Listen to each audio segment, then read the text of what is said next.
Oigan, según me dijeron, se movieron los exámenes, ¿no? Sí, doctor.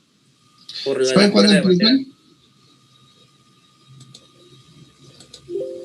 ¿Cómo dijo, doctor? ¿Saben para cuándo empieza?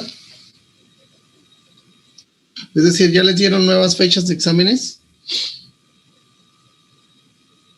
Me parece que son el 23 de abril, doctor, cuando empiezan. Empezamos con su materia, precisamente.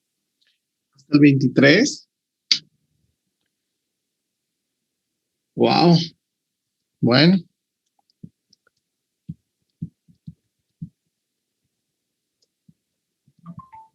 Porque iba a ser la semana pasada, ¿no?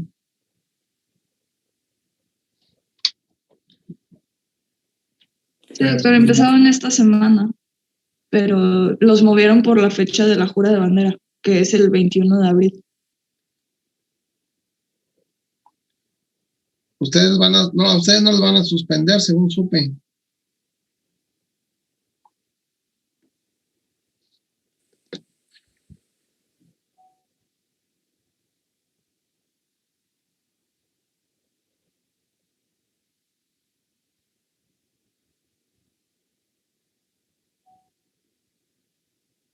Entonces van a quitar un parcial. No, porque recorrieron la fecha. O sea, ya no salimos en ocasiones antes, salimos hasta después, doctor. No, doctor, salimos hasta junio ya. Ah, ok. Pero entonces ya tienen ustedes el nuevo horario, el nuevo calendario, perdón.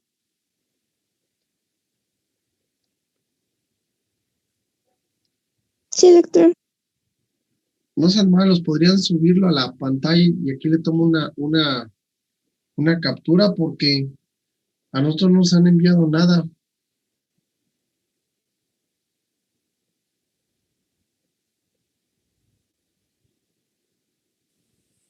No, doctor, de los nuevos exámenes todavía no nos dan. Siguen en fechas tentativas porque como van a llamaron a varias generaciones para lo de la jura de bandera y también va a haber varios cadetes de cuarto y tercer año que irán. Entonces aún no saben cómo los van a arreglar, pues. Ah, ok. Bueno, pues yo espero y si no me comunico con el teniente Ali. Mientras tanto, pues nosotros seguimos, ¿no? Con nuestra programación. Sí, de hecho, doctor, lo que hicimos con otros doctores que estamos haciendo es de que empezamos ya a ver temas del tercer parcial, porque para ya no sobrecargar el segundo parcial de más temas. No, de hecho, nosotros hoy empezamos a ver los temas del tercer parcial. Y ahorita ya no me puedo detener porque no vaya a ser que de pronto nos digan con que se suspenden clases y me quede a medias, ¿no? No, nosotros ya ahorita, hoy empezamos con lo nuevo. Entonces, que va a ser en este parcial va a ser líquidos, electrolitos, coagulación, trastornos de líquidos, coagulación y neoplasias. Son 2 capítulos del Robbins más lo que se va a juntar de los temas, ¿no? Entonces ya tengo la nueva programación, solo tengo que ajustarla, pero no, hoy empezamos, chavos, ya incluso yo había enviado el examen del segundo parcial y pues ya se queda así, ¿no? Sí, doctor. Ya en tal caso, digo, y eso pues vamos a ver qué dicen en jefatura. El que se va a cargar es el tercer parcial, pero bueno, ese ya es punto y aparte, ¿no? No nos preocupemos ahorita por eso. Bueno, vamos a iniciar ya con la clase, ya es una muy buena hora. Vamos a ver lo que se refiere a trastornos de líquidos. Están por ahí ya los médicos pasantes, Betty, Alfredo, Laura, Jackie. Sí, aquí andamos. Bueno, Sí, voy a dar la parte de la correlación, lo que es la patología, y entonces si ustedes quieren ir comentando algunas cosas más clínicas, por favor, ¿no? Vamos ellos ya vieron, pues ustedes también se acuerdan, ellos ya vieron en el semestre pasado lo que se refería a edema. toda esta parte clínica. E incluso cuando vimos edema agudo de pulmón y todo esto. Entonces, vamos a ir haciendo un poquito de escoleta y para que ya el día del mañana empezamos ya con coagulación, ¿no? Entonces, vamos a iniciar. ¿Alguna pregunta, un comentario antes de iniciar? Bueno, voy a empezar a grabar, jóvenes. Muy bien. Vamos a ver. Aquí está. ¿Sí se ve? Sí, doctor. Ya no. Ya no, ¿verdad? ¿Ahí se ve? Sí, doctor. Ok. Sí, doctor. Entonces, nada más, esperen, me va a salir. Alfredo, te nombro coanfitrión para que todos los que vayan entrando, déjalos pasar, ¿no? Sí, doctor, claro. Ok, ya estás ahí, ¿no? Como coanfitrión. Sí, Bueno, ok, tú déjalos entrar porque acuérdate que el internet va y viene, ¿no? Entonces, no hay problema. Nos estamos dando la concesión de que entren. Por cierto, jefes de grupo, ahí les encargo, quiero ver el número total. Digo, los chicos son 4, yo 5, los extras 6, 7. Entonces, no me obliguen a tomar lista, por favor. Ya saben que si tomo lista, es un punto menos. Así es de que háblenle a sus compañeros que se conecten y si se van a ir a jugar golf y sus 18 hoyos, por mí no hay ningún problema, ¿no? O si sus papás los tienen que llevar a jugar golf, no hay bronca, pero quiero ver ese número ahí. ¿Estamos? Teníamos un trato desde el principio. Bueno, vamos a ver lo que se refiere a líquidos y sus patologías. Vamos a ver que otra de las situaciones muy interesantes en la patología general es de cómo se mueven los líquidos. Básicamente, en este tema, nosotros vamos a dividir esto de los líquidos en dos partes. La parte de lo que se refiere a todo el organismo, que es la clase de hoy, y todo lo que se refiere al edema cerebral, que pues ese es otro capítulo que vamos a ver después, ¿no? Entonces, en lo que se refiere a líquidos y sus patologías, vamos a iniciar por algo muy sencillo. Esto. Ven ustedes esta imagen que me volé de internet. Ahí me disculpan la situación esta de que hay en inglés y en español, pero bueno. Entonces, vamos a ver entonces que la circulación, así como está del lado izquierdo, pues básicamente, pues como sabemos, nace de aquí de la aorta, por en el movimiento de la sístole, y durante cada sístole se genera el flujo sanguíneo que va a empujar la sangre a través de todas las arterias. Y aquí viene lo interesante, a lo que nosotros nos apremia. Esta parte que tiene en la porción inferior. Es decir, todo lo que tiene que ver como en cuanto a que la sangre tiene que pasar del polo arterial al polo venoso, ¿sí? Este proceso que hace que después la sangre regrese por las venas y una vez que regresa por las venas cae o de nuevo por el sistema venoso al corazón derecho o al lado derecho del corazón, básicamente se mantiene lo que se llama la homeostasia de los líquidos. Vamos a recordar que en cada sístole se genera un bolo de sangre que pega con las arterias y este choque contra la pared arterial que provoca la distensión de la capa elástica de las arterias y cuya onda se va propagando a lo largo de todas las paredes de los vasos sanguíneos arteriales. ¿Cómo se le llama eso?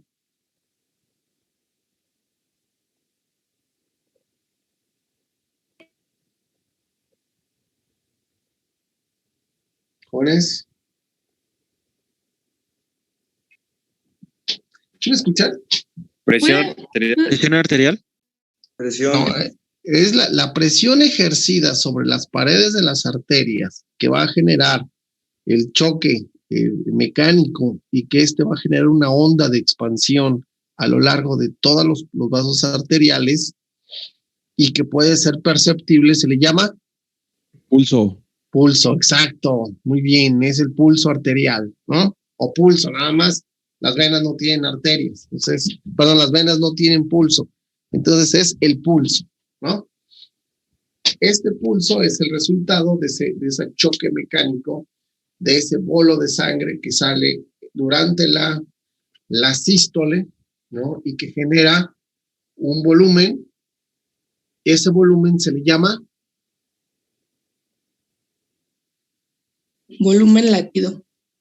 sí, pero a todo ese volumen que tiene que ver precisamente hasta con la frecuencia que está siendo disparado a través del cono arterial, ¿cómo se le llama?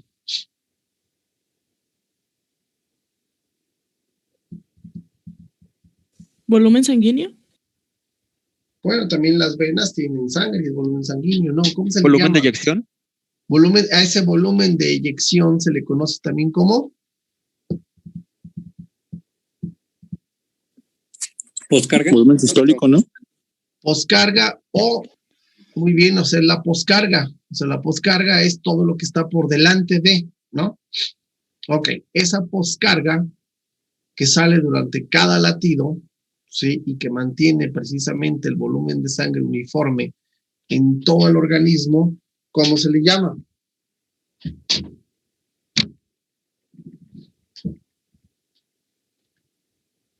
¿Ya lo vieron, jóvenes? Fisiología de cardiología de corazón que diga.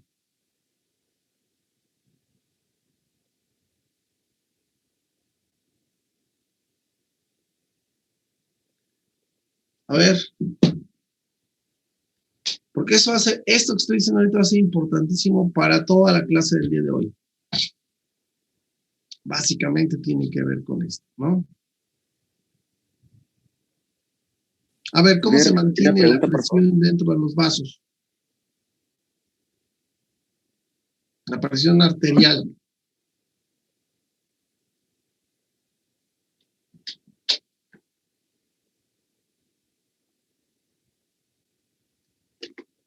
Doctor, ¿puede repetir la pregunta, por favor? Sí, ¿cómo se le llama a la presión? ¿Cómo se le llama a la presión dentro de los vasos sanguíneos, en las arterias?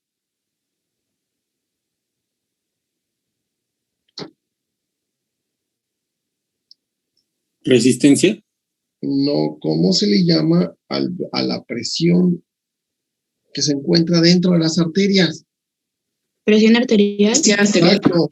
Presión arterial, jóvenes, por favor, ya despierten. ¿Sí? Yo sé que todavía en muchos lugares es vacaciones, pero desafortunadamente para nosotros no. Ok, presión arterial. La presión arterial está dado principalmente por dos factores. ¿Cuáles son? Resistencias periféricas. Periféricas. ¿Y qué más?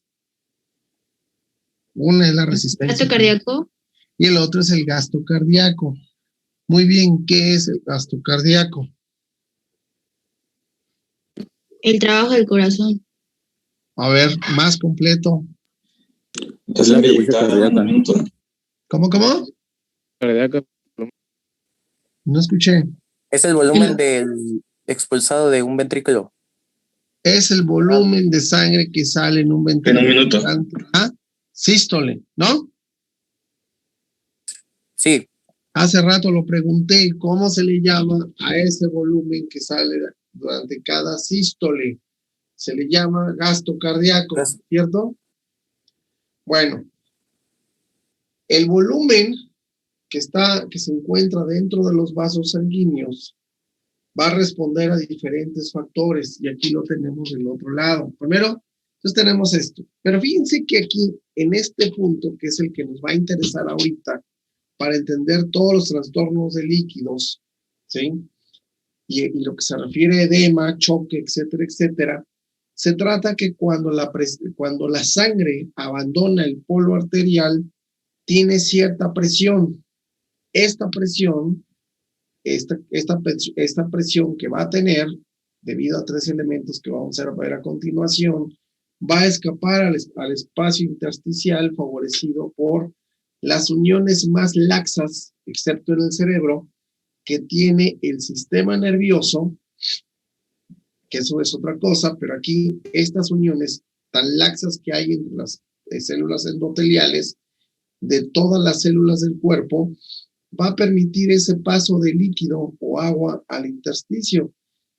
¿Se acuerdan ustedes? A ver si se acuerdan. Que allá cuando vieron histología, les dijeron que el tejido conectivo tenía principalmente ¿qué? O la matriz extracelular estaba rica en ¿qué? Proteoglucanos. ¿Y qué más? Ácido hialurónico. ¿Y qué más? Colágeno. Sí, ¿y qué más? Es más, este elemento que estoy preguntando está más que todo lo que dijeron. Lípidos. No, sí hay, pero pues no tantos. A ver. Porque acuérdense que ni la grasa en los obesos se almacena así, se almacena en los adipocitos, ¿no? Ok, a ver, ¿cómo se llama? ¿Qué es lo que tiene en grandes cantidades la matriz extracelular?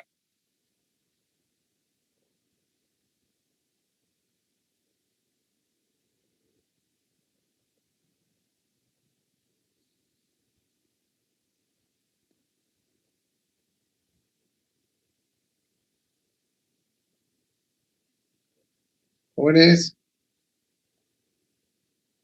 Agua. Agua, exacto, el 70% de la matriz extracelular del tejido conjuntivo es agua, ¿estamos? Bueno, toda esa agua viene precisamente de aquí.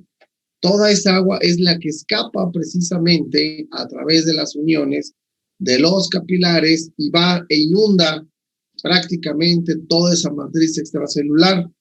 Y lo que va a hacer es que entonces toda esa agua que se encuentra en la matriz va a ser repartida célula por célula. Ya vería que estamos en esto.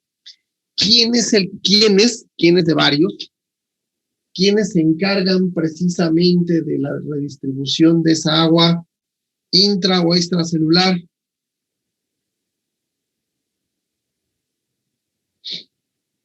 Los vasos linfáticos. No, a ver, ¿quién dijo por ahí otra cosa? No, del agua intra y extracelular que escapa de los capilares, del lado arterial. De la presión hidrostática La presión hidrostática es 1, ¿no? y la capilar. La oncótica. Los solutos. Las oncóticas. A ver, piénsenlo bien, acuérdense, ya lo vieron. Son los vasos linfáticos. No, a ver, fíjense bien. Estamos aquí. El agua pasa de los capilares del polo arterial, escapa al intersticio y toda el agua que se encuentra en el intersticio va a sufrir un recambio célula por célula, porque acuérdense que esta agua, que no es otra cosa más que plasma, ¿sí? Con variaciones en la composición, lleva grandes cantidades de oxígeno. El oxígeno difunde a las células y el agua, ese movimiento de agua intra y extracelular a través de la membrana celular, depende de quién, jóvenes.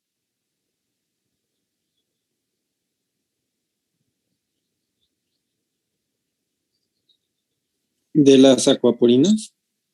Es un mediador, ese es uno. De la presión. Los transportadores. Pero ¿quién es el principal amante del agua? El sodio. El sodio, los iones. Principalmente. Ya lo dijiste. Sodio, sí, puede ser el sodio. El sodio, o sea, básicamente, aunque el potasio, el cloro y todos los demás juegan un papel muy importante en esta translocación del agua de un lado a otro de la célula, básicamente quien va a regular la cantidad de agua que entra o sale es el sodio. Acuérdense que el agua sigue el sodio, ¿sí o no? Si hay mucho sodio, hay mucha agua. ¿Se acuerdan cuando vimos hipertensión? Si hay poco sodio, hay poca agua. Y esto tiene que ver mucho para entender lo que se refiere a deshidratación celular. Concentraciones altas de sodio dentro de la célula, lo que va a suceder es que va a tratar de bombearlo fuera de la célula, pero cuando este sodio excede, lo que va a suceder es que va a jalar grandes cantidades de agua para compensar la osmolaridad, ¿sí? Entonces, básicamente el sodio, y aunque el potasio tiene que ver con esto de la bomba sodio-potasio, el agua es quien se va a encargar precisamente de entrar y salir. Ahora, toda esa agua que sale ahora de la célula está cargada en CO2 como ion bicarbonato, pero también hay toxinas, desechos de las células, hay un sinfín de metabolitos que tienen que ser eliminados. Entonces, ¿qué va a suceder? Que una gran parte del agua que tiene que regresar al corazón no regresa por los capilares venosos, sino regresa por los capilares linfáticos. ¿Por qué? A ver, ¿quién me explica por qué regresa más agua por los capilares linfáticos que por los capilares venosos?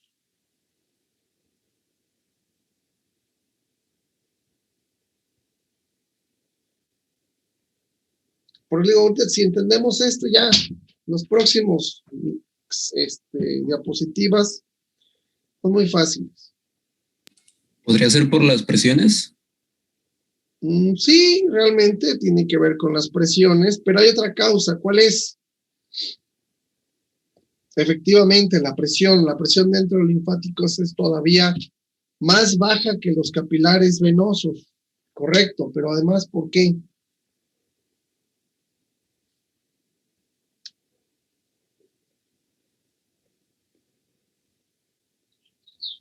Se me ocurre que porque son ricos en sodio, entonces absorben más cantidad de agua y así regresa. Tiene mayor cantidad de electrolitos y entonces esto va a jalar agua. Muy bien, ¿sí?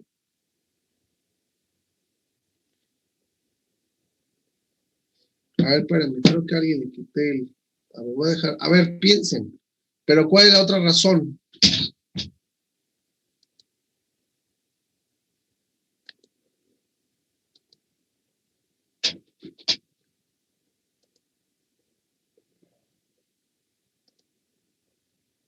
¿Cuál es la otra razón por la que el agua que sale de las células, de todos los órganos, debe regresar principalmente por los linfáticos? Ya dijeron dos causas. ¿Y otra?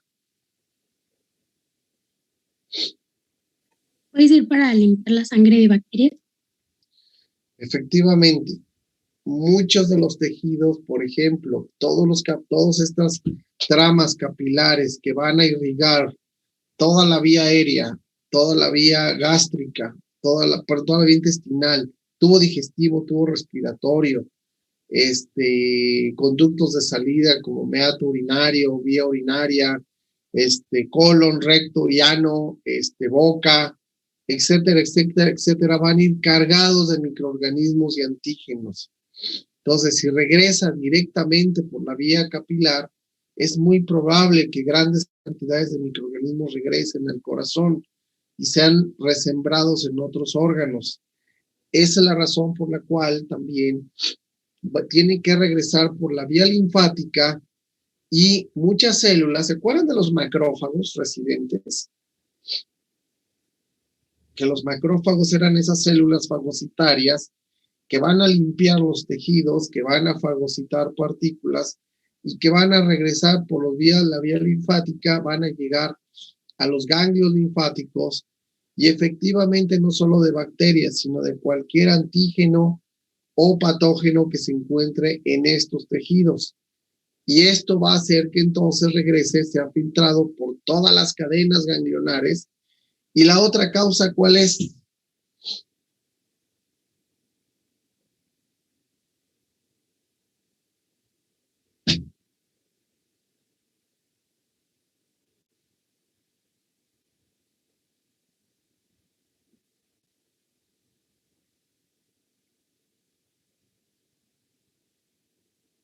¿Que su pared es más delgada?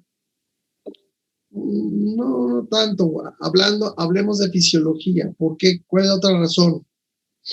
Por la que principalmente este líquido regresa también por la vía linfática.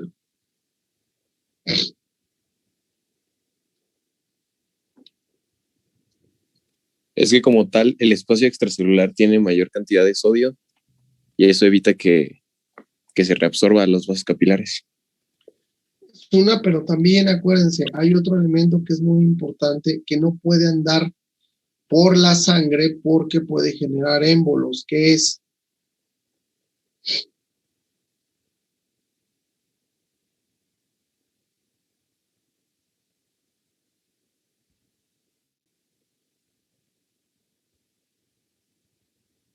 dada la falta de solubilidad de los, ¿cómo se llama? De los ¿lípidos? Los lípidos. Muy bien. Muchos de los lípidos van a aprovechar esta circulación para poder moverse de un lugar a otro.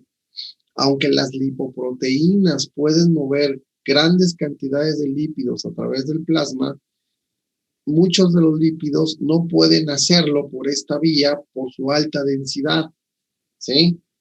O porque son grasas saturadas, es decir, no tienen estos enlaces, dobles enlaces, y entonces su baja solubilidad en agua va a impedir que puedan ser transportados y no pueden viajar por vía libre porque pueden generar émbolos grasos y entonces toman la vía linfática. Bueno, entonces tenemos del otro lado, aquí vemos que lo que les comentaba, ¿no? Todo el problema de lo que vamos a ver se encuentra aquí, jóvenes, en esta red de capilares arteriovenoso, que es donde va a tener esta regulación de los líquidos. Y no imaginemos que son las arteriolas, ni las arterias, ni las venas. Aquí no ocurre el intercambio de líquidos, sino el intercambio va a ocurrir aquí, únicamente ocurre a este nivel. Entonces, es a este nivel donde nos interesan esos tres elementos. La concentración de proteínas plasmáticas, que se le conoce como presión Oncótica. Coloidal, ¿no? La presión que tiene que ver con la cantidad de sodio, glucosa, aminoácidos, potasio, etcétera, etcétera, que se llama presión osmótica, ¿no?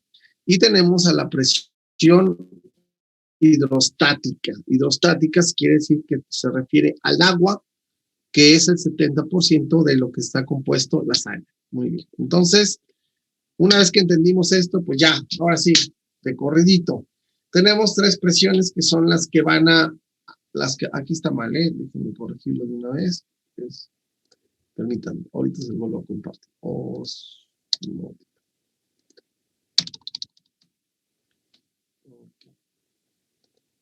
Bueno.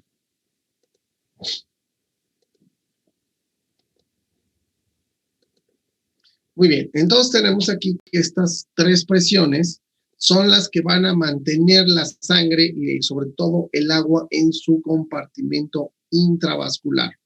La presión, ¿qué entienden por presión hidrostática o qué es la presión hidrostática?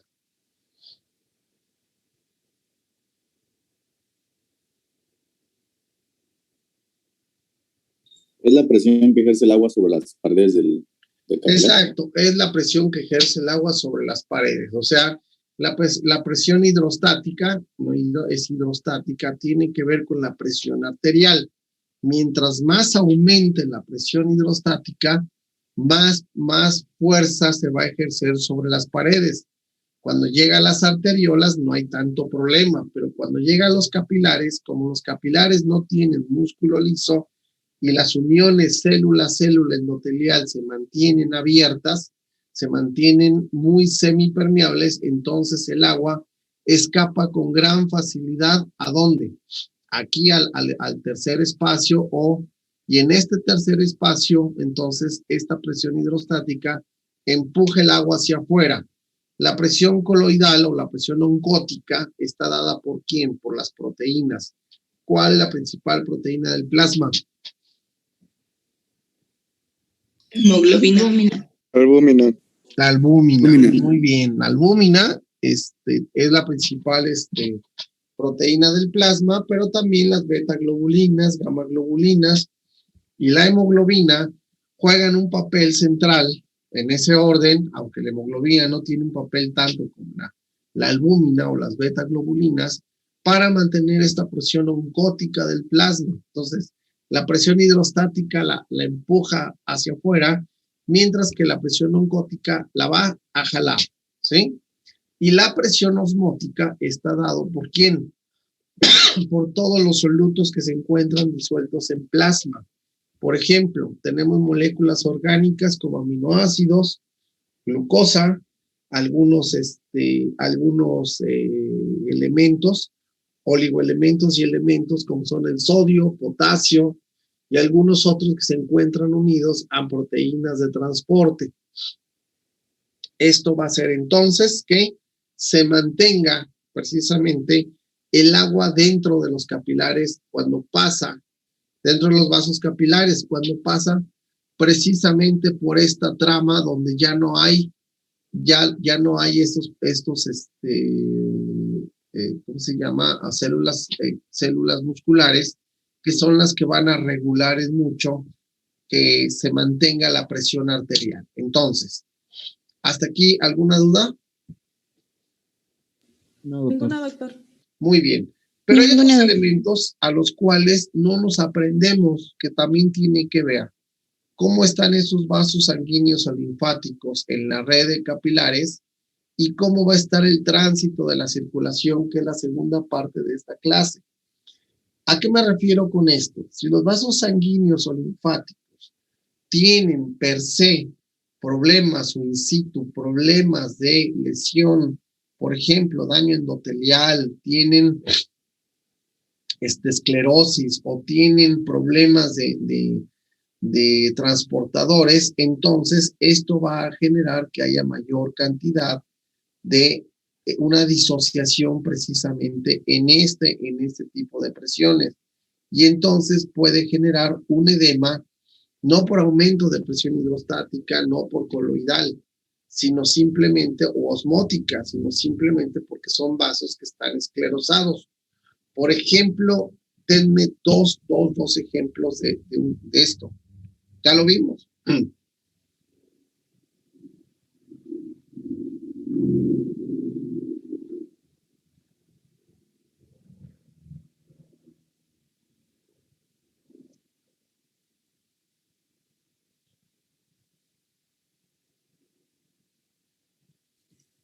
¿Como las arterias renales, doctor?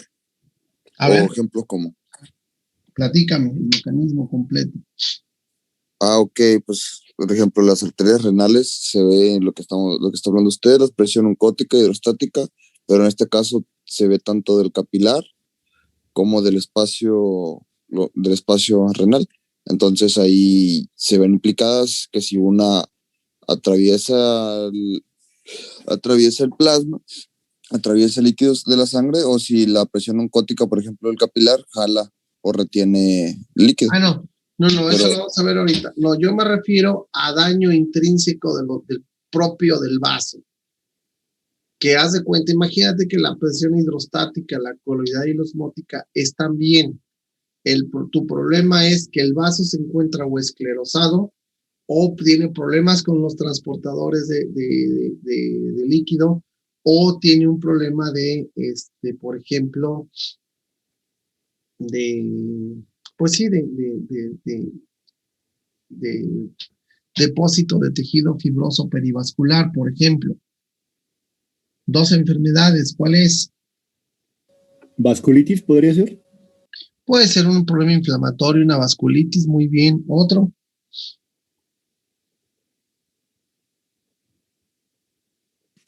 Pues, aterosclerosis. La aterosclerosis, no tanto. Acuérdate que la aterosclerosis ocurre en las arterias, no en los capilares. No, esto tiene que ver más en capilares. Acuérdense que todo el problema de esto es en capilares. Acuérdense, ahí es donde está la lesión. ¿Se acuerdan de la diabetes mellitus descontrolada o crónica, donde los productos de glicosilación se van a pegar precisamente a las proteínas de membrana de las células endoteliales y de las células musculares y van a generar cambios que van a generar precisamente obstrucción en el paso de líquidos o una permeación de los líquidos. Y es por eso que el paciente diabético puede desarrollar sin daño renal, puede desarrollar un edema de miembros inferiores. Ahora, problemas de tránsito de la circulación, un ejemplo, ¿cuál sería?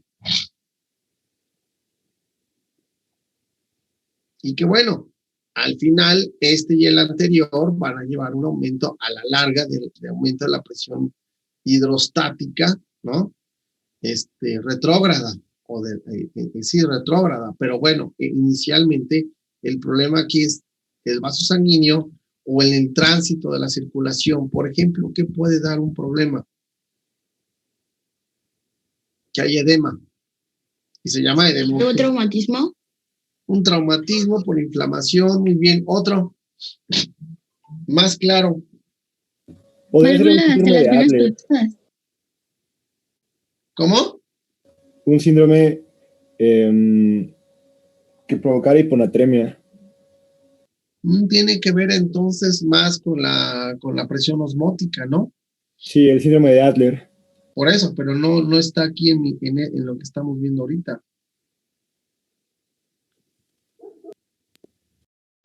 ¿Una trombosis venosa profunda? Una trombosis, muy bien, o sea, ¿hay una qué? Una obstrucción por un trombo. Una obstrucción, o sea, un edema obstructivo por un trombo, un émbolo o también un qué. Y que de hecho es causa del linfedema, aunque no es el más común, afortunadamente en nuestro país. La éstasis sanguínea. No.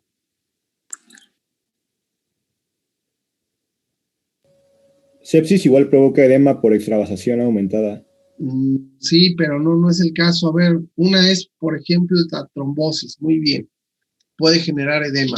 Pero en vasos linfáticos, piensen lo que estoy preguntando, vasos linfáticos. Una filariasis. ¿Perdón?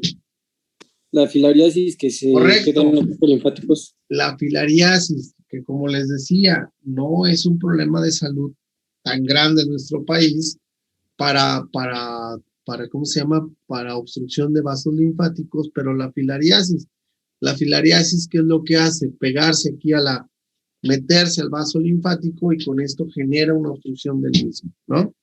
Muy bien.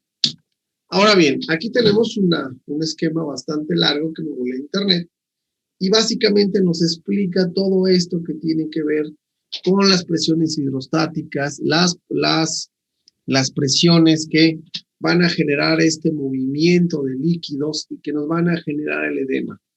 Por lo que debemos entender que el edema no es otra cosa que no es otra cosa más que la retención de líquidos en el tercer espacio o el espacio intercelular. Entonces, esta agua se va a depositar en el espacio intercelular y se puede deber a muchas causas, pero básicamente, jóvenes, todas van a atender a fallas en estos mecanismos. Y entonces vamos a tener que el edema hay muchas formas, entre muchísimas clasificaciones de edema, pero bueno, hay algunas manifestaciones clínicas que las ve en grados o las ve en clases, etcétera, etcétera. Pero a mí ahorita la que más me interesa para la clase de patología es esta. No la voy a leer, por supuesto, pero vean, este me hizo muy interesante porque habla precisamente de los tipos de edema, si es pasiva o activa, ¿sí? Entonces, vemos nosotros que era lo que en algunas clasificaciones entra como edema frío o edema caliente. Esto tiene que ver con la cantidad de calor o el proceso que se está teniendo durante la generación del edema.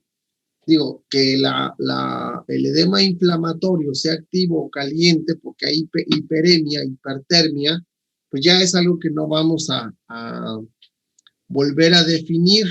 Entonces, ¿por qué? Porque ya lo vimos un capítulo completo de edema. Pero vean ustedes algo que les puede servir mucho. Si es bilateral o simétrico, estas pueden ser las causas. Unilateral o localizado, vean ustedes, casi todo tiene que ver con procesos más bien de inflamación, obstrucción, inflamación o obstrucción. Y si es bilateral y localizado, bueno, pues tenemos algunas cosas más finas, como es el edema de la vena cava superior por síndrome de vena cava superior, y tenemos el mixedema que tiene que ver con hipertiroidismo. Entonces, vamos a ver que entonces todo se refiere a esto. Este es la zona o el lugar donde se va a generar el problema para el edema. Es decir, por la arteriola llega la sangre, va a haber una distribución de agua a todo el espacio intersticial, ese pasa célula por célula, cada célula regresa al espacio intersticial los líquidos que van a regresar principalmente por la vía linfática, que tienen, como ven aquí, un polo ciego, o sea, eso no forman un circuito, y entonces todos van a formar una trama o plexo, y estos plexos van a regresar precisamente por esos vasos linfáticos a los ganglios y después al sistema venoso. Muy bien, entonces, vamos a ver si es local, obstructivo, inflamatorio, vasogénico o por quemadura local. Local, ¿eh? Un obstructivo ya dijimos, por ejemplo, ¿quién? Por trombosis o trombosis, muy bien. Si yo tuviera que preguntarles, en el caso de la trombosis, a ver, ¿quién me explica por qué hay edema? A ver, ¿quién me dice la fisiopatología del edema de origen obstructivo?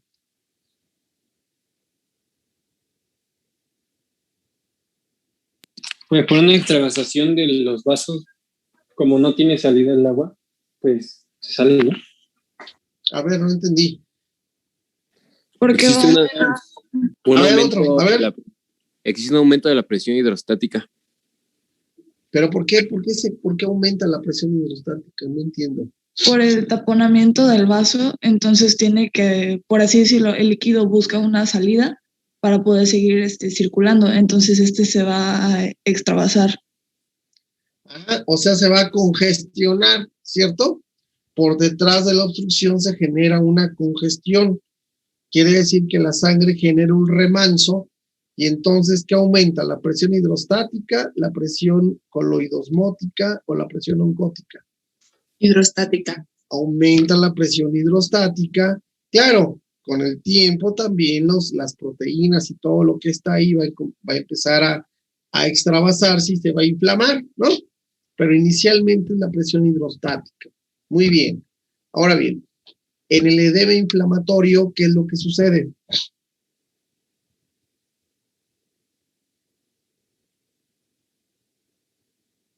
¿Se refiere al edema caliente? Al edema caliente. ¿Y por qué hay edema en la inflamación? Principalmente por los mediadores inflamatorios como la histamina que van a provocar vasodilatación. Ajá, muy bien. Histamina, bradicinina, interleucina 1, factor de necrosis tumoral alfa, etcétera, etcétera, ¿no? Entonces estos van a generar precisamente lo que ya vimos. Muy bien. El edema de tipo vasogénico, ¿cuál es la fisiopatología? Pues sería similar al obstructivo, como hay una esclerosis del vaso, no permite que pase adecuadamente la sangre, entonces hay un aumento de la presión retrógrada y empieza a filtrarse por otros lados. Esa es una. Y la otra, por ejemplo, las varices de las venas safenas, por ejemplo, ¿sí? ¿Cuál es el problema? El problema es que hay ¿qué? Un colapso de las venas. Un colapso de la elasticidad y la resistencia de la pared venosa, pero sobre todo de las válvulas venosas, ¿cierto? Y entonces eso genera, fíjense bien, ya estoy manejando un término que vamos a ver adelante, maneja una congestión. y al manejar una congestión se genera edema, que aumenta la presión hidrostática, la presión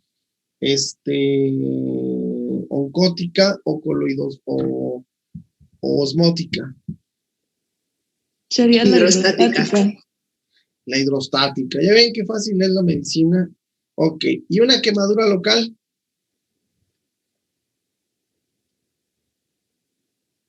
Por necrosis de los vasos. Por necrosis. A ver, ok. A ver, explíquenme bien. Vamos a ver. ¿Quién se anima?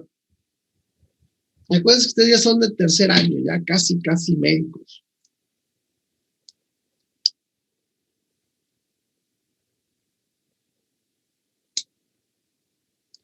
Muy bien. A ver. ¿Quién me explica? Hay una quemadura. Para empezar, ¿cuáles son las quemaduras que dan edema? ¿Primero, segundo o tercer grado? Hay que empezar por ahí, ¿no? De primero y segundo grado. Primero y segundo grado, muy bien. Ok. Son las que van a generar edema. ¿Pero por qué se genera edema? Podría ser porque hay un rompimiento de la membrana celular, entonces se concentra todo el líquido que está dentro de la célula, el líquido plasmático en el área de la quemadura. Se forma una ampolla, pero ¿por qué se forma esa ampolla? A ver. No es para intentar disipar el calor, que hay una vasodilatación, pero muy fuerte. O sea, está mediado un proceso de inflamación, ¿cierto? Se va a inflamar por el lesivo físico, que es el calor, y esa inflamación va a generar junto con el grado de calor, una vasodilatación, ¿sí? Y entonces esa vasodilatación va a generar depósito de líquidos primero líquidos y después proteína, ¿no? Muy bien, médicos pasantes, ¿quieren comentar algo? ¿Quieren ampliar algo?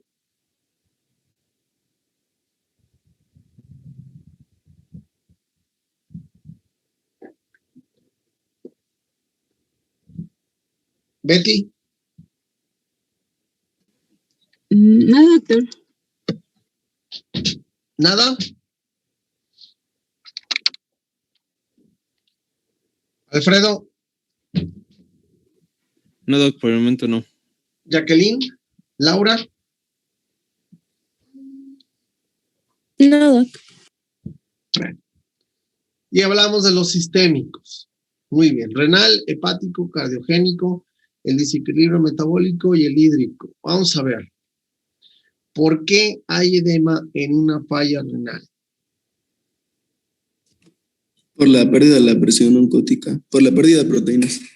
La pérdida de proteínas que va a dar, y esas proteínas se tiran en el síndrome nefrótico, en el síndrome nefrítico, en ambos o zapato. Bueno, en ambos, pero más en el nefrótico. En ambos, pero más en el nefróticos. Muy bien. Entonces quiere decir que aquí el problema del problema renal inicialmente es que hay que hipoproteinemia con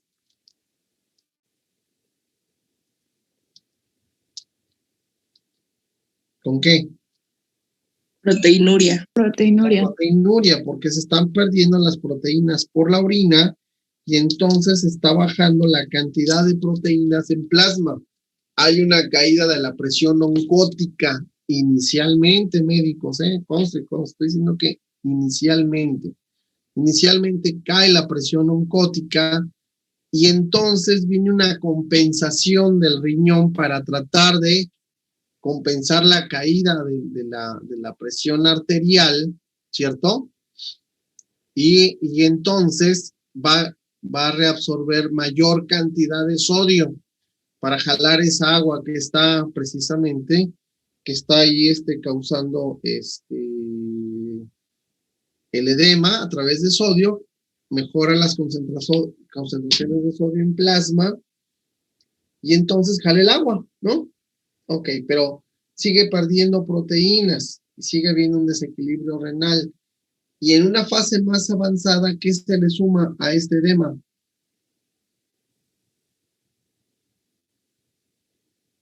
A ver, ya dije la primera parte, ¿eh? Hipertensión. ¿Pero por qué se da hipertensión? Muy bien. ¿Pero por qué la hipertensión? Por la reabsorción masiva de líquidos. Entonces, como aumenta la volemia, va a aumentar la presión sanguínea.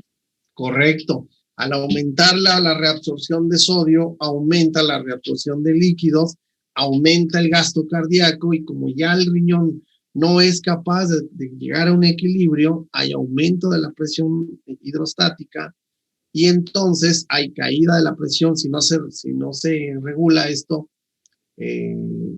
con tratamiento médico. Entonces, esto conlleva finalmente a un edema que es mixto, ¿cierto? ¿Ya vieron? Qué fácil. Médicos, ¿algo que agregar al edema renal, de origen renal? Doctor, disculpe, yo tengo una duda. Dígame. Bueno, se supone que también en el síndrome nefrótico el hígado también se va a estimular por esta misma hipoalbuminemia, por la pérdida de proteínas. Entonces, como lo intenta compensar al producir más albúmina, ¿cómo es que eso no podría compensar la pérdida? Todo depende de la cantidad de glomérulos que se encuentren dañados, ¿sí? Y la causa que te llevó, por ejemplo, al daño renal. Si es un daño renal que solamente va a ser focal, esto puede ser compensado. Pero ahorita del caso que hablábamos más cercano, más común, es lo que se refiere, por ejemplo, a la diabetes. Comienza a haber, pero esto es crónico, ¿sí? Los glomérulos se empiezan a dañar poco a poco. De ser focal se vuelve difuso.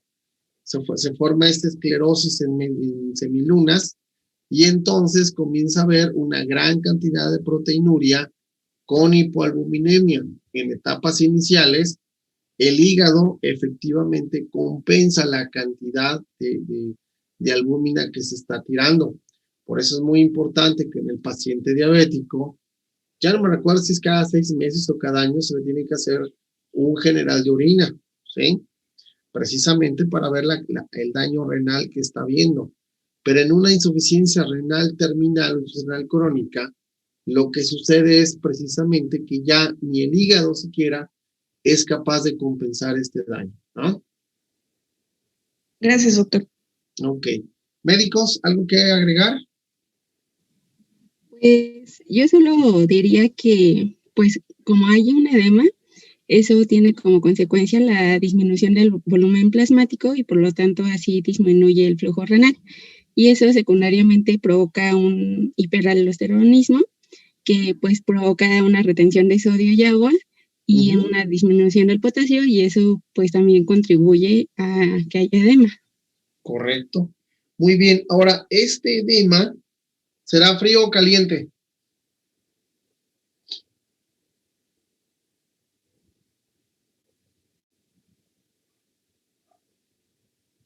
Frío. Frío, muy bien. Frío. Será frío, muy bien. Hablando del edema de origen hepático, ¿qué es lo que falla?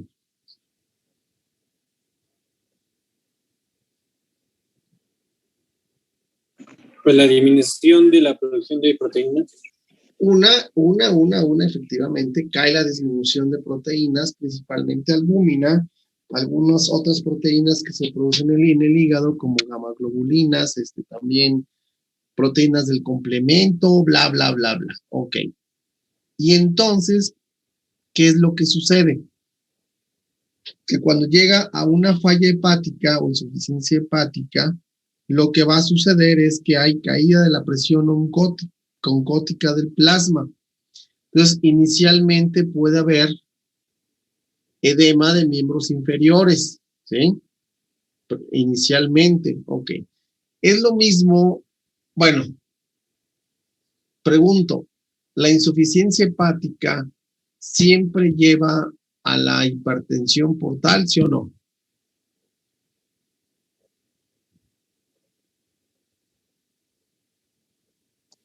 Sí. No, El síndrome de hipertensión portal va asociado a la falla hepática, efectivamente, pero no toda la insuficiencia hepática termina como un síndrome de hipertensión portal. Esto es muy importante entenderlo porque cuando solamente hay una falla en la función del hígado, efectivamente la causa del edema generalmente va a ser solo por hipoproteinemia, ¿sí? Aunque se puede asociar después a daño hepatorrenal, sumado a lo que ya hablamos. Puede haber trastornos también de los electrolitos, ¿sí? Pero no va a tener el componente hidrostático. Pero cuando hay síndrome de hipertensión portal, es porque existe algo en el hígado adicionalmente que va a obstruir el paso de la arteria porta, perdón, de la vena porta a las venas suprahepáticas que regresan al corazón, y entonces el hígado ahora se convierte, o sea, es como si fuera un enorme vaso sanguíneo que se va a tapar, y al taparse genera aumento de la presión hidrostática retrógrada. ¿Sí lo ven? Por eso, el que hace síndrome de hipertensión portal solamente el edema es del hígado hacia abajo, ¿sí? Por eso no hay que confundirlo. Ambas patologías pueden ir asociadas, ¿se acuerdan que lo vimos el semestre pasado? Pero puede haber daño hepático crónico sin hipertensión portal porque la circulación está pasando libremente a través del hígado. Por ejemplo, un daño hepático que no genere hipertensión portal, ¿cuál es?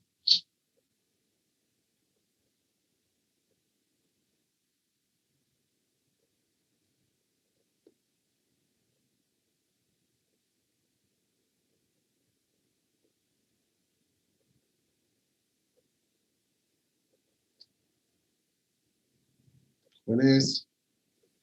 ¿Podría ser la hepatitis, doctor?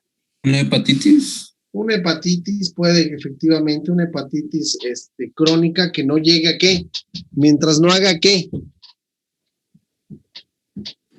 Fibrosis. Cirrosis hepática, muy bien, o fibrosis, muy bien.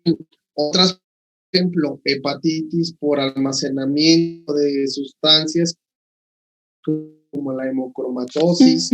Otra más, que te puede... Hígado graso, puede ser. De Wilson, todas estas enfermedades metabólicas, puede haber una falla hepática, puede haber una hipoalbuminemia sin síndrome de hipertensión portal.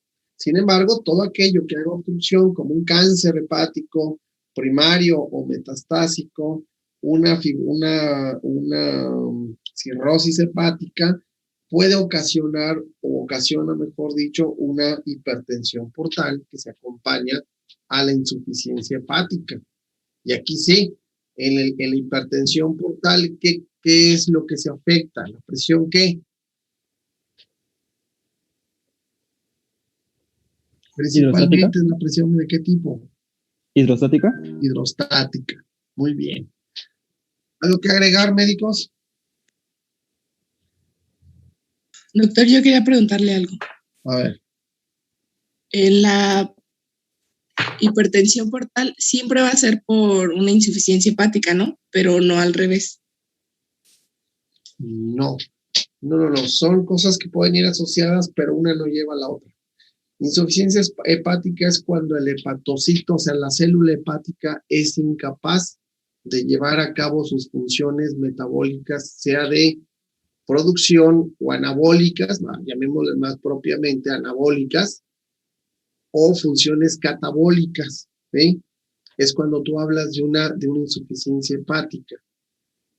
Es la insuficiencia hepática. Y el síndrome de hipertensión portal se va a generar por aumento de la presión en la porta, que puede estar condicionado por una obstrucción delante de ella, ¿sí? Ah, ok, sí, gracias. Que puede ser, según los textos, puede ser prehepática, hepática o posthepática. Por ejemplo, una prehepática, que tú tengas un enorme tumor de la vesícula biliar, que se esté obstruyendo la arteria hepática, la vena porta, y entonces te va a ocasionar un síndrome de hipertensión portal por obstrucción extrínseca. Una hepática, por ejemplo, la cirrosis hepática, se generan esos famosos nódulos de regeneración que vimos en el mes pasado y que va a obstruir la circulación de la porta a las suprahepáticas. Y una posthepática, ¿cuál sería, jóvenes?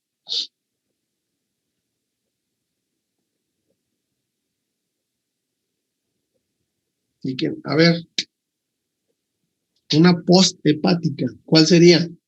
Es decir, no está obstruyendo la vena porta, el hígado está bien, la circulación hepática está bien, pero el problema es delante del hígado. ¿Qué sería? ¿Insuficiencia cardíaca? Una insuficiencia cardíaca. Muy bien, ¿derecha o izquierda? Derecha. Derecha, correcto. La insuficiencia cardíaca derecha te puede llevar a un síndrome de hipertensión portal, que antes los pacientes se murieron ya, ¿no? Es muy raro ya verlo. Ok. Entonces, ¿le puedo preguntar algo? Sí, claro. ¿El edema, por qué sería ascendente en caso de que el problema no sea obstructivo del hígado?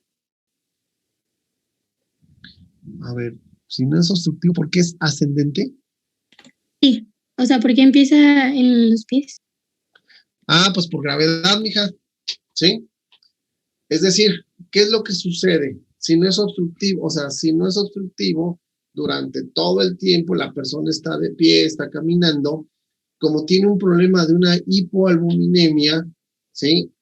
El corazón en una persona joven, por ejemplo, o una edad madura joven, que no tenga otra enfermedad de fondo, pues probablemente ¿cómo se llama?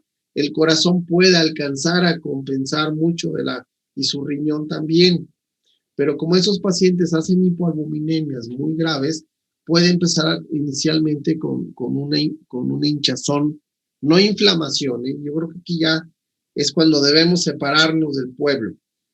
No se le inflaman los pies, se le hinchan los pies, ¿sí? Son hinchazones por edema, inflamación, ya lo vimos, ok. Se va hinchando y entonces mientras vaya progresando el daño hepático, ya la cantidad de líquidos que se va a ir reteniendo va a ser mucho mayor y entonces la persona va a notar que ya no solo los pies, sino las piernas, ¿sí? Eso es muy importante. En cambio, cuando hacen un síndrome de hipertensión portal, generalmente no es ascendente. Esto puede empezar, por ejemplo, abrir como una ascitis, ¿sí? Y que la ascitis es un dato principal, aunque está dado por la insuficiencia hepática asociado a hipoalbuminemia y puede haber hasta hiponatremia, ¿sí? Está asociado a una mayor presión hidrostática asociada a los plexos capilares que cubren mesenterios y que cubren las paredes peritoneales. Y entonces ese líquido escapa a la cavidad abdominal y se le llama ascitis. ¿Sí? Sí, gracias. Doctor, entonces, ¿esos pacientes son los que cuando al acostarse, al dormir, al día siguiente amanecen con edema generalizado? Generalmente, sí, amanecen con las manos.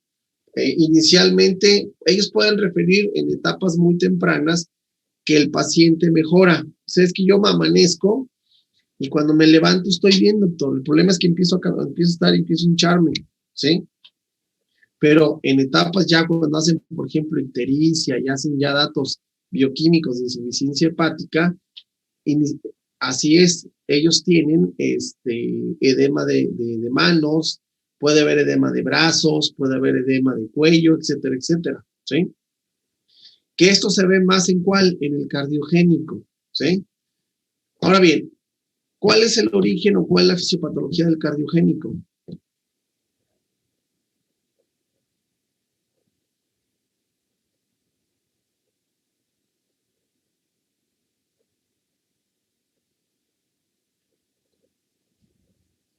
Generalmente es por una insuficiencia cardíaca. Ok, vamos a ver. Izquierda, vamos a ver, izquierda. La insuficiencia cardíaca izquierda, a ver, analicemos la fisiopatología paso a paso. ¿Cuál es la causa más importante de insuficiencia cardíaca izquierda? Causa, Hipertrofia del ventrículo izquierdo. Hipertensión arterial. Ajá, hipertensión arterial sistémica. Hipertensión arterial. ¿Están de acuerdo con eso, médicos? Doc, solo que También la puede ser un infarto. insuficiencia cardíaca izquierda provoca hipertensión pulmonar y edema, pero pulmonar. Correcto. La insuficiencia cardíaca izquierda sí genera edema y eso era lo que esperaba que me dijeran, pero es pulmonar, ¿sí? ¿Por qué? La causa más común es el infarto, la cardiopatía isquémica. Va a llevar aumenta la presión del ventrículo izquierdo, va a llevar aumento a la presión de la aurícula izquierda y con esto las arterias, las venas, las arterias pulmonares, venas pulmonares, va a aumentar la presión venopulmonar y de manera retrógrada va a aumentar la presión en los capilares alveolares y va a haber edema agudo de pulmón, ¿cierto? ¿Jóvenes? Sí, doctor. Ok, aquí ¿qué aumenta? ¿La presión hidrostática, la presión oncótica o la presión osmótica? Hidrostática. Por aumento de la presión hidrostática inicialmente, ¿no? Ok. ¿Y la derecha?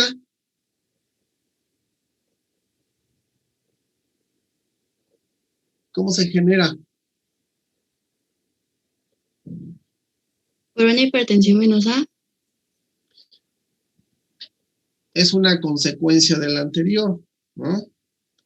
¿Qué va a pasar? Al haber, por ejemplo, un daño a nivel pulmonar, una fibrosis, cualquier problema que obstruya la circulación, hay aumento en la presión de las arterias pulmonares, aumento en la presión de los ventrículos, el ventrículo derecho, ¿sí? Que puede llevar hasta una hipertrofia, ya lo vimos eso en el semestre pasado, va a llevar a un aumento de la presión de la aurícula derecha, ¿con aumento de qué? Aumento en las cavas, y en la cava superior da un síndrome que acabamos de ver hace rato, síndrome de vena cava superior que se caracteriza por edema, ¿sí o no? Y en el inferior es una causa, como acabamos de decir, de que se genere un edema sistémico, pero ¿por qué? Porque va a haber, es suprahepático, no tiene que ver con hígado, y entonces se va a generar un edema por una disminución en el retorno venoso al corazón. ¿Y es que se aumenta? ¿La presión hidrostática, la presión osmótica o la presión oncótica?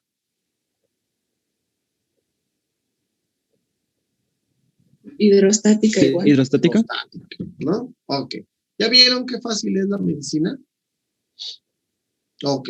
Ahora bien, desequilibrio metabólico y el hídrico.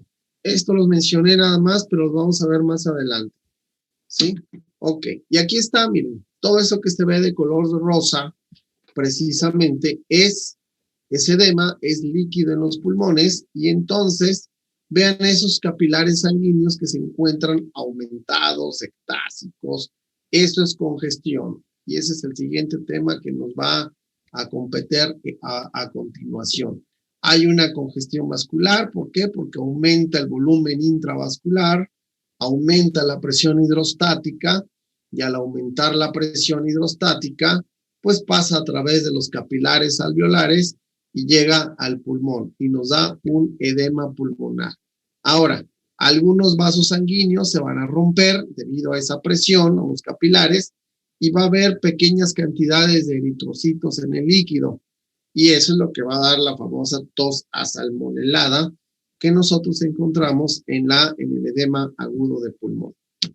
Muy bien. Doctor, dígame. Disculpe, ¿qué tanta diferencia hay entre una éstasis sanguínea y una congestión sanguínea?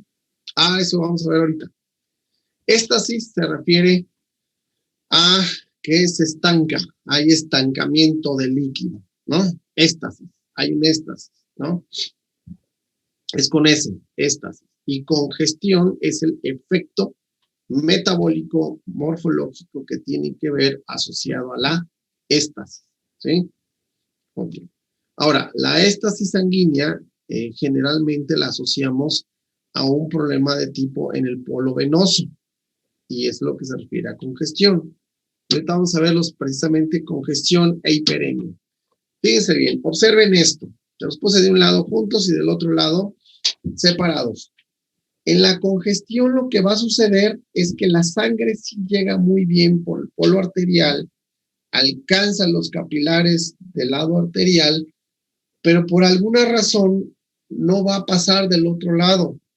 Entonces entrega todo su oxígeno y entrega todo lo que tiene que entregar, pero ¿qué es lo que sucede? Que se empieza a generar una presión retrógrada, y esta presión retrógrada hace que a la larga menores cantidades de oxígeno y de nutrientes lleguen a estas células, lo que quiere decir que esta congestión se va a asociar siempre a cianosis e hipoxia celular. La congestión pasiva crónica se va a dar precisamente por una congestión o una éstasis de la sangre venosa, y esta éstasis va a dar esa dilatación o ectasia vascular. La ectasia vascular es esta que estamos viendo aquí. Ectasia es grande, vean, estos vasos están enormes, ectasia vascular por éstasis, y entonces el fenómeno que sobreviene es la congestión. Esta congestión, les repito, hace que la poca cantidad de oxígeno que llega se consuma rápidamente, y esto nos va a hacer que este edema sea un edema frío. ¿Por qué? Porque no está circulando la sangre. ¿Sí está claro? Sí, doctor. Por ejemplo, de los que vimos y que se... Ahora, esto consecuentemente va a llevar al qué. Si la sangre se está aumentando la presión hidrostática, va a llevar a qué. ¿Extravasación? ¿A extravasación de qué? De líquido. De la sangre. No, si se basa la sangre, pues va a ser hemorragia, ¿no?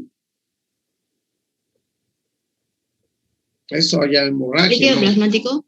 Plasma. El líquido plasmático o plasma, y va a generar un edema, ¿sí? Entonces, esto va a ser frío porque ya no hay circulación, y entonces se genera una hipoxia.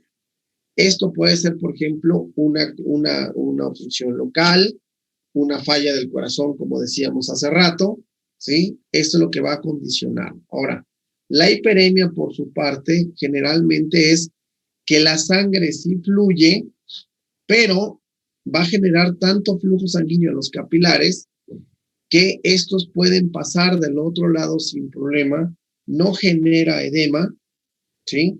A menos que haya un aumento de la vasodilatación, hay una vasodilatación per se por histamina, serotonina, bradicilina, por ejemplo, en la inflamación.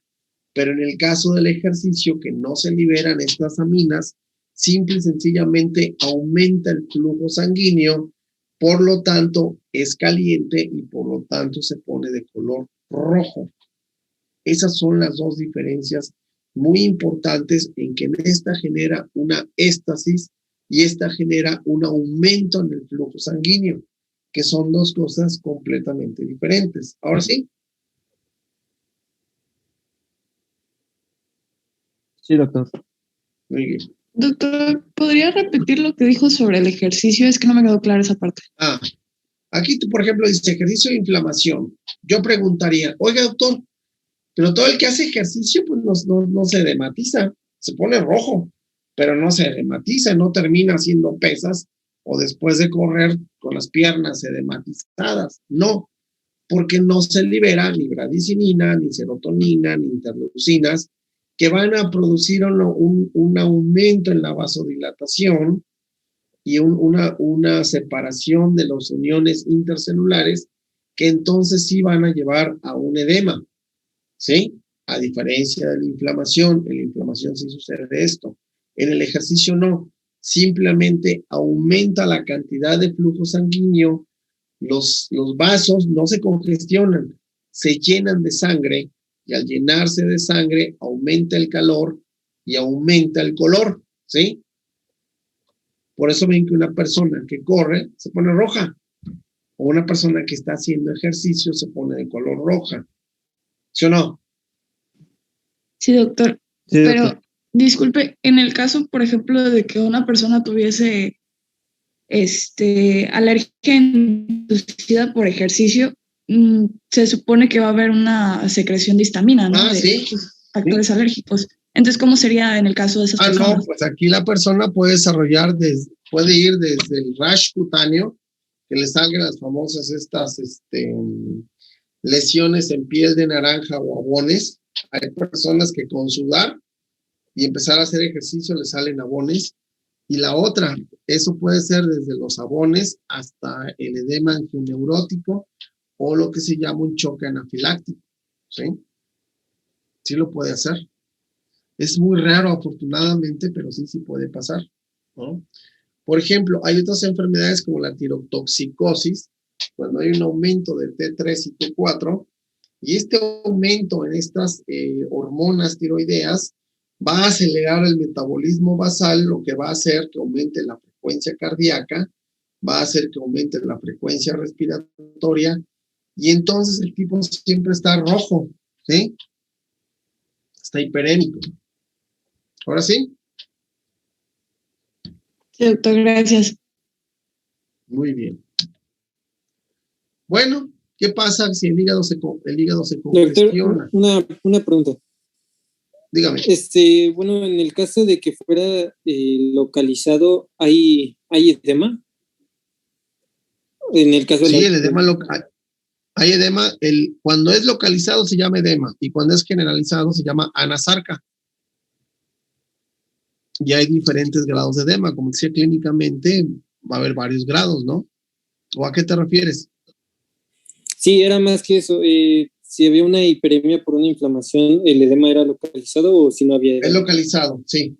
Generalmente en una inflamación el edema es localizado. Cuando hablamos, por ejemplo, de la respuesta de inflamación sistémica, no ocurre esto, ¿sí? No hay edema de tejidos, sino ocurren otros mecanismos que ya revisamos.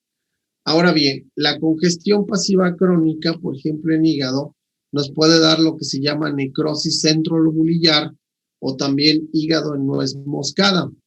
Esto es un dato muy sugerente de choque o de estados donde hay una hipoperfusión o hay una hipodinamia en el movimiento de la sangre a nivel sistémico. Podemos ver otros órganos, por ejemplo, los vasos que están ectásicos, con ectasia vascular, o simplemente se regurgitan de sangre. Podemos ver la congestión intestinal, ven ustedes cómo los vasos están completamente ectásicos, muy rojos, muy grandes, y esto es un dato de congestión intestinal, ¿sí? O a nivel de los capilares, de los alvéolos, y a nivel de estos capilares hay una gran cantidad de eritrocitos que están apelotonados o están congestionando, y como les decía, como estos capilares son muy frágiles, se pueden romper y pequeñas cantidades de eritrocitos pueden escapar al plasma, junto con el plasma a los alvéolos, y esto llevar a un edema pulmonar. Aquí está precisamente la razón de ese color asalmonelado, que es un dato clínico del edema agudo de pulmón. ¿Ahora sí? Muy bien. ¿Preguntas? No, doctor. Y finalmente, vamos a choque. ¿Qué es el choque? Que en inglés se escribe shock, pero ya ahora pues usamos la palabra choque.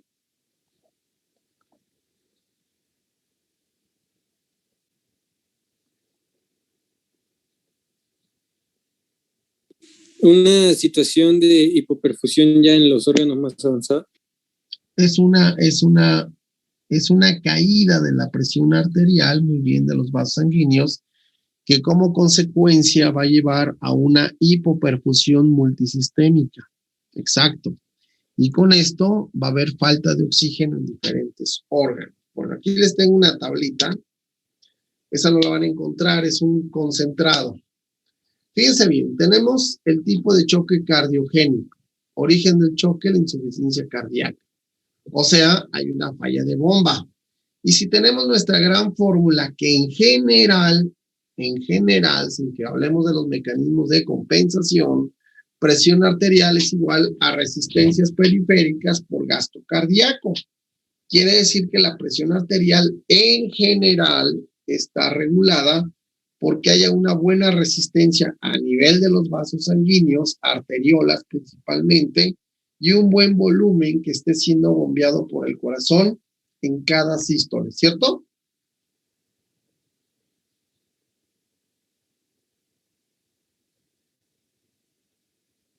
¿Sí o sí? Sí, doctor. Sí, doctor. Ok, muy bien. Entonces, si todo el problema del choque es que se cae la presión arterial, pues yo me digo, pues básicamente en general tiene que ver por uno de los dos factores que se están modificando en la ecuación. Entonces vamos a ver, cardiogénico, una falla de bomba da insuficiencia cardíaca, o sea, una insuficiencia de la bomba, y entonces, ¿qué es lo que se altera? ¿La resistencia periférica o el gasto cardíaco? Pues el gasto cardíaco, ¿no? ¿Cuál es la etiología? Pues que en general hay necrosis o falta de miocitos.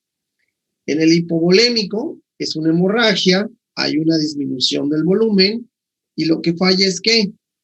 Pues el gasto cardíaco, porque se está perdiendo, ¿sí o no? Y esto es por ruptura del vaso.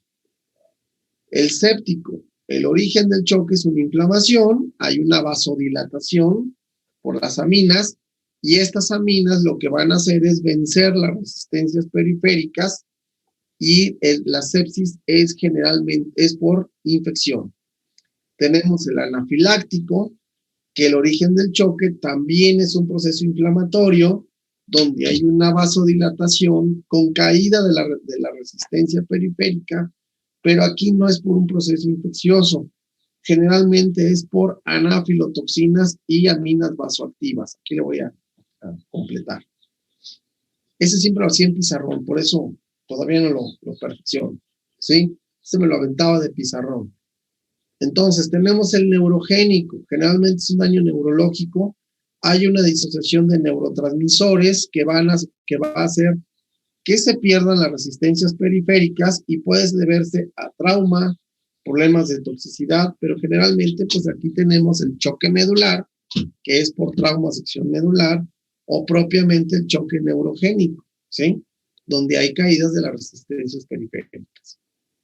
Ahora bien, en el cardiogénico, es la columna que me faltaba y que me acordaba hace rato, en el cardiogénico tenemos que, si nos analizamos un vaso sanguíneo como este, todo lo que está contenido dentro del vaso se le llama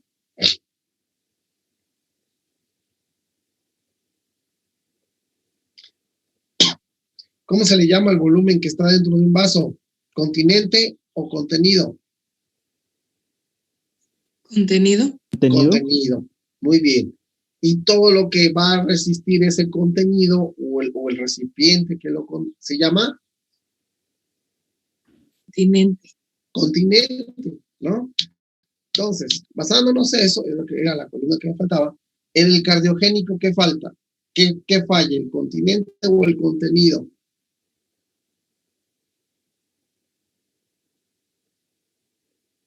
En el cardiogénico. Contenido.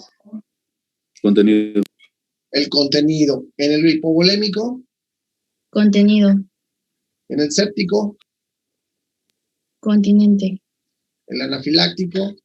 Continente. Y el neurogénico. Igual continente. Muy bien. Tan. Ahí termina el choque. ¿Preguntas? No, doctor. ¿Alguna duda?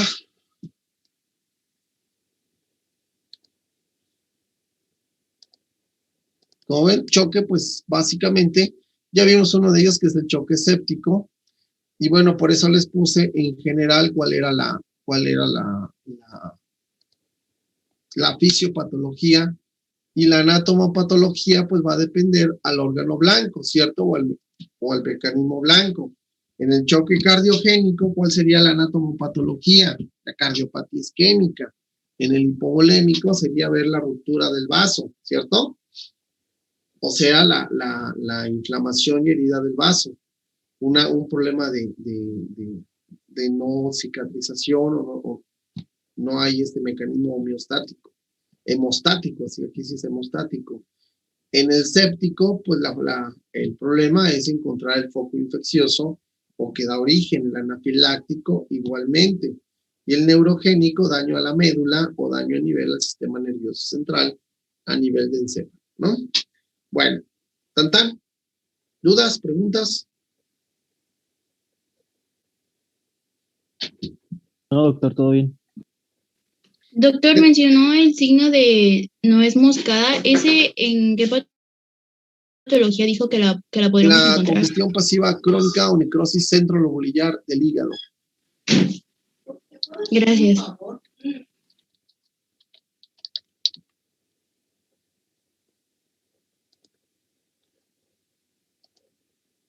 ¿Sí conocen la nuez moscada? A todo esto. Yo no. La nuez moscada es una especie que se da, que es originaria de la India y tiene un aspecto así como de heterogéneo. Es más, déjenme.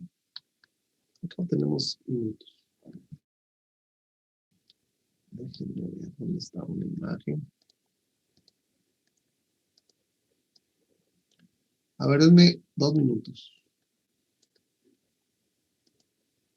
Siempre digo que la voy a poner y no la pongo. Además es riquísima, ¿eh? Es muy buen condimento para muchas cosas. Y bueno, así como se acuerdan que les hablé de los granos de mijo y la tuberculosis miliar, pues igual tiene esta apariencia.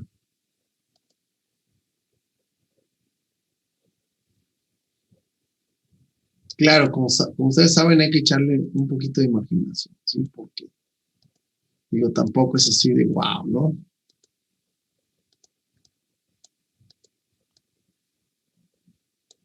Ok, voy a compartir pantalla para que lo vean. Y esto se llama congestión pasiva crónica, hígado en nuez moscada. ¿Ya lo vieron? Ahí está. Esta es la nuez moscada, está del lado izquierdo, y aquí está el hígado en nuez moscada. Vean ustedes que más o menos es la similitud, se llama congestión pasiva crónica. Cada punto rojo que ven ahí es una vena centrolobulillar que tiene necrosis periférica, ¿sí? De ahí el nombre de necrosis centrolobulillar o lo que hemos comentado de hígado en nuez moscada. Lo van a encontrar mira, pues ahí tiene una a un lado, ¿no? Ahí está. ¿Preguntas? ¿Ahora sí? Y microscópicamente se vería así. Todo eso está necrótico, esos son los hepatocitos que están alrededor de un lobulillo, una vena centrolobulillar, y todos esos empiezan a tener necrosis y hemorragia, y que le da este puntilleo parecido a la nuez moscada. Además es carísimo, ¿verdad? Bueno. Muy bien. ¿Preguntas? ¿Dudas? No, doctor. No, doctor, ninguna. Bueno, pues con esto terminamos de ver este capítulo de líquidos, edema, congestión, choque, ¿sí? Que choque, pues era parte de lo que se veía en el pasado, pero sí siempre les pongo esta tablita para que para ustedes sea muy fácil entender la fisiopatología del choque. Muy bien, médicos, ¿algo que comentar, aclarar antes de irnos?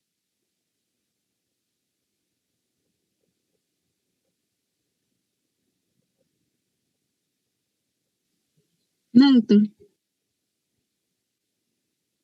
Muy bien. Doctor, ¿qué vamos a ver la siguiente clase? Mañana vamos a ver problemas de la coagulación. Ya les explicó la doctora Valeria la cascada, la nueva cascada de coagulación en la clase pasada.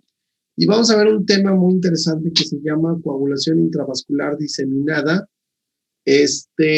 Hoy es Betty, son los artículos que les envié, ¿no? No hubo problema para que llegaran. Todo bien con eso, doctor. Ok, entonces los 4 artículos se los mando, ¿no?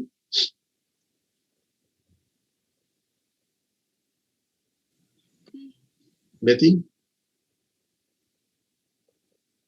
Sí, doctor. Bueno, muy bien. Ahorita les mando lo que vamos a ver exactamente mañana. Muy bien. ¿Alguna pregunta, duda antes de irnos? Doctor, pregunta a mi hermano Prince en el chat dónde podemos encontrar las clases que ha grabado. No las he subido porque me ha costado trabajo, pero déjenme ver si se las pueden ver ahorita.